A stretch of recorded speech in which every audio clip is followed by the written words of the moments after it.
बीते समय की यादें तब बहुत याद आने लगती हैं जब कोई ऐसे पर्व की घड़ी आती है जब बच्चों का मन खुशियों से भर जाता था। उस समय बच्चे छोटे थे, क्रिसमस के पर्व को लेकर बहुत ही उत्साहित हुआ करते थे। इसका कारण स्कूल कॉलेज भी था।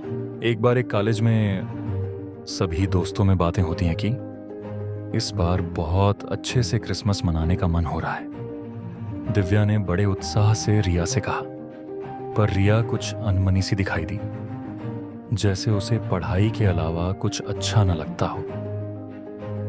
रिया बड़े बुझे स्वर में बोली, देख यार, तू तो मेरे डैड को जानती है। वो इन सब बातों से थोड़े चिढ़ जाते हैं। कहते हैं तुम केवल पढ़ाई पर ध्यान दो, कॉलेज पढ़ाई के लिए होता है, व्यर्थ के कामों के लिए पूरी जिंदगी पड़ी है, पहले अपने सपनों को पूरा करो। इतना कहकर रिया उदास सी हो गई। वह अपने ऊपर कुछ शर्मिंदगी सी महसूस कर रही थी। अपने घर की ओर चल पड़ी। तो दोस्तों, इस इमोशनल टच देने वाली कहानी में आप और आगे बढ़ो, उससे पहले आपके भाई का भी हौसला बढ़ाओ और चैनल को सब्सक्राइब करो और वीडियो पर लाइक कमेंट जरूर करें। तो आइए आगे की कहानी सुनते हैं। इतने में पलक, दिशा, मिस्टी और सभी सहेलियां आ गई थीं। सब एक दूसरे का मुंह देखने लग पड़ी। एक अजीब सा सन्नाटा छा गया था। माहौल को बदलते हुए दिव्या बोली, अरे छोड़ यार, अपन तो है ना, कुछ सोचते हैं। वैसे भी रिया के घर में बहुत प्रॉब्लम्स हैं यार, किसी तरह वो यहाँ पढ़ाई कर रही है, यही बहुत है। मैं भूल गई थी जो उससे ऐसी बातें करने लगी। इतना कहकर सोचने लगती है। कुछ नया करने को इतने में मिस्टी पास में आकर दिव्या के कान के पास कुछ बोली। उससे दिव्या के चेहरे पर खुशी की लहर दौड़ पड़ी। खूबसूरत डॉल सी दिखने वाली पलक अजीब सा मुंह बनाकर दोनों को देखने लगी। बोली, क्या बात कर रही हो, मुझे भी बताओ ना। चूंकि पलक उसके ग्रुप में उम्र में कुछ छोटी थी, सो सब उसे कोई महत्वपूर्ण बातें नहीं बताते थे, वरना वो सबके सामने बोल देती थी। सभी उसके इस स्वभाव को जानते थे। पार्टी का प्लान पलक के घर पर रखा गया था, क्योंकि पलक के घर पर हर साल ही क्रिसमस पर पार्टी होती थी। सबने सोचा कुछ वहीं प्लान करते हैं। ये बात जानकर पलक खुश हो गई कि सभी लोग मेरे घर आएंगे। सभी तैयारियां चुपचाप चल रही थीं। चूंकि पलक क्रिश्चियन थी तो उसके घर सजावट तो होना ही था। पलक की अपने घर पर बात हुई। उसकी मॉम बहुत खुश हुई। बोली, क्यों नहीं माय चाइल्ड, सब मिलकर खुशियां मनाएंगे। रात्रि तक दुल्हन की तरह पलक का घर चकाचौंध कर देने वाला हो गया था। पलक की सभी सहेलियां बड़े शौक से सजावट में बढ़ चढ़कर हिस्सा ले रही थीं। अब पार्टी अपने जोरों पर थी। कई लोग सेंटा क्लॉज बनकर लाल सफेद कपड़ों में घूम घूम कर बच्चों को गिफ्ट दे रहे थे, पर शर्त यह थी कि आज की रात के बाद ही गिफ्ट को खोला जाए।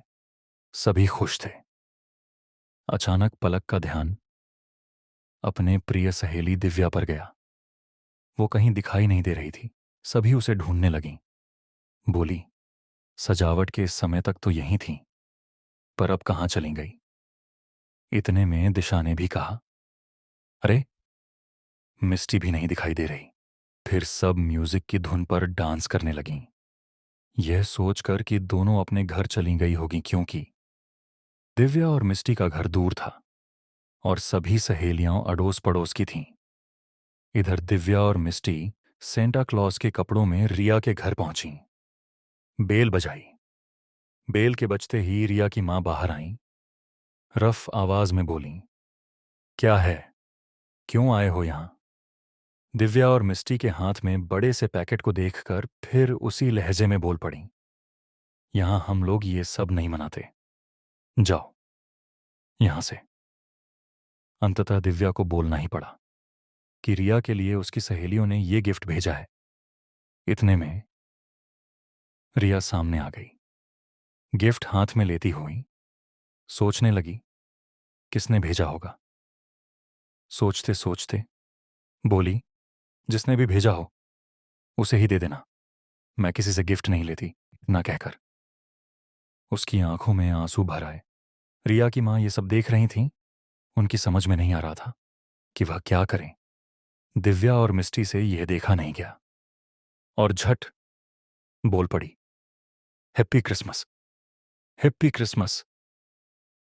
रिया आवाज पहचान कर रिया उन दोनों से ऐसे लिपट गई जैसे दोनों उसकी सगी बहनें हों।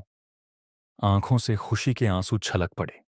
रिया की माँ ऐसा प्यार देखकर पिघल गईं और रिया को उन दोनों के साथ पार्टी में जाने के लिए मान गईं। फिर तीनों सहेलियां साथ में क्रिसमस पार्टी मनाते हैं। आप सभी को भी हैप्पी क्रिसमस दोस्तों। आपको कहानी कैसी लगी कमेंट में ज़रूर बताएं और वीडियो को लाइक शेयर करें। और भी ऐसे वीडियो देखने के लिए हमारे चैनल को सब्सक्राइब करें। धन्यवाद।